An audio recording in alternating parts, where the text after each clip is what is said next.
untuk merespon berbagai ancaman dan intervensi dari negara-negara Eropa. Dikutip dari info Istana, Jokowi bakal keluar dari Organisasi Perdagangan Dunia atau WTO. Eropa mencoba mengancam Jokowi dengan gugatan itu, namun, justru Jokowi mengancam balik dengan mengatakan akan keluar dari WTO, jika Uni Eropa terus lakukan hal-hal yang tidak masuk akal dan merugikan NKRI. WTO sendiri adalah produk buatan Eropa, jadi sudah sepantasnya mereka akan membela tuannya sendiri. Jokowi kesal dengan kebijakan yang terus dilarang oleh negara-negara barat itu.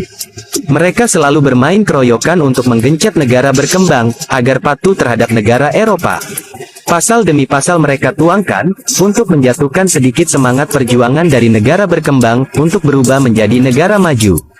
Namun tidak dengan Presiden Indonesia, Jokowi terus lakukan manuver ekonomi demi melancarkan hilirisasi di tanah air.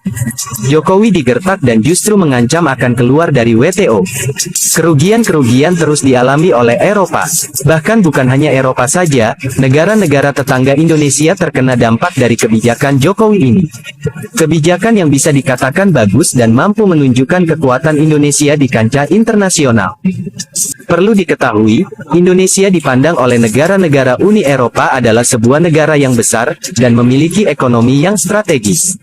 Sebagai negara dengan penduduk terbesar keempat di dunia, Indonesia perlu pemimpin yang berani, dan tahu caranya melawan penjajah di era yang milenial. Tentunya sosok yang pintar seperti Jokowi harus ada untuk melawan hegemoni Eropa di Indonesia. Indonesia terus melakukan perbaikan demi perbaikan sistem, agar bisa melejit menuju negara maju, dan bisa bersanding dengan negara Timur Tengah, yang kelihatannya tidak memiliki konflik, namun mereka maju dari bidang apapun. Hilirisasi menjadi kunci sukses, untuk menunjukkan keberanian Indonesia, dan pengaruh besar Indonesia ke tatanan global. Kebijakan ini baru Mimin dengar dari Presiden Jokowi, atau mungkin Mimin yang kurang update. Meski mendapat tentangan dari Uni Eropa dan juga gugatan di WTO, pemerintah tetap bersikeras melakukan hilirisasi industri, demi mendapatkan nilai tambah. Setelah nikel, pemerintah kembali melarang ekspor bauksit pada Juni tahun 2023 mendatang. Meski pelarangan ekspor bahan mentah nikel mendapatkan gugatan Uni Eropa di WTO, tidak menurunkan komitmen pemerintah untuk tetap menerapkan hilirisasi di dalam negeri. Melalui hilirisasi, pemerintah akan mendapatkan keuntungan, diantaranya menyerap tenaga kerja dan menarik investasi. Indonesia sudah menghentikan ekspor biji nikel ke Uni Eropa sejak tahun 2020 hingga sekarang. Kebijakan tersebut diambil dengan mempertimbangkan bahwa nilai ekspor akan lebih menguntungkan apabila biji nikel diubah dengan komoditas yang lebih bernilai. Di tengah ancaman resesi global, di mana ekonomi jumlah negara mengalami perlambatan, hilirisasi industri menjadi solusi bagi Indonesia. Jika beberapa komoditas tambang dilakukan hilirisasi, atau komoditas lain juga seperti itu, tidak menutup kemungkinan keinginan Indonesia untuk menjadi negara maju akan tercapai. Pekan kemarin, pemerintah kembali memutuskan untuk melarang ekspor bahan mentah bauksit pada Juni tahun 2023. Hal ini dilakukan demi mendapatkan nilai tambah ekonomi melalui program hilirisasi industri. Dan sebagai negara penghasil komoditas, rencana hilirisasi industri ini harus dan akan dikembangkan, demi mewujudkan mimpi Indonesia menjadi negara maju.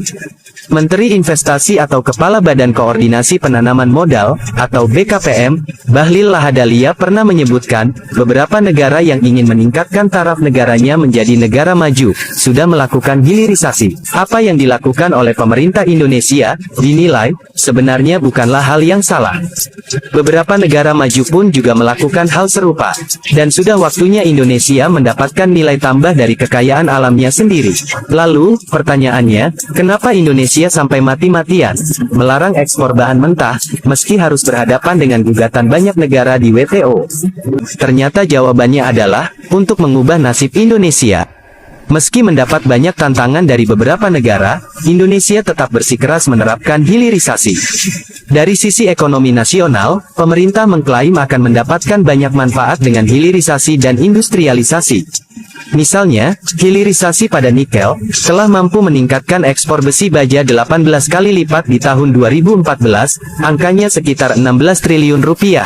Di tahun 2021, langsung melonjak menjadi 36 triliun rupiah. Di akhir tahun 2022, sumbangan dari nikel ditargetkan bisa mencapai 440 triliun. Hilirisasi tersebut mampu menciptakan lapangan kerja, menciptakan nilai tambah, meningkatkan devisa dan membuat neraca perdagangan positif. Kalau kita tidak bisa beranjak dari hilirisasi, maka value tidak bertambah. Oleh karena itu hilirisasi sebagai komoditas terus didorong oleh pemerintah.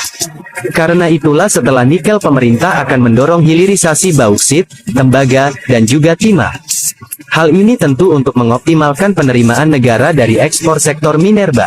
Dalam konteks sekarang ini tentu hal ini bisa menjadi pemasukan bagi pemerintah di saat perekonomian sejumlah negara melambat, sementara kebutuhan komoditas terus meningkat. Maka dari itu jangan santuy terus. Marilah menjadi pemuda yang tahu akan masa depan yang akan diraih Indonesia. Jika Indonesia kuat dan maju, maka kita sebagai pemuda-pemudi bangsa akan sejahtera. Merdekalah kita seutuhnya, merdeka!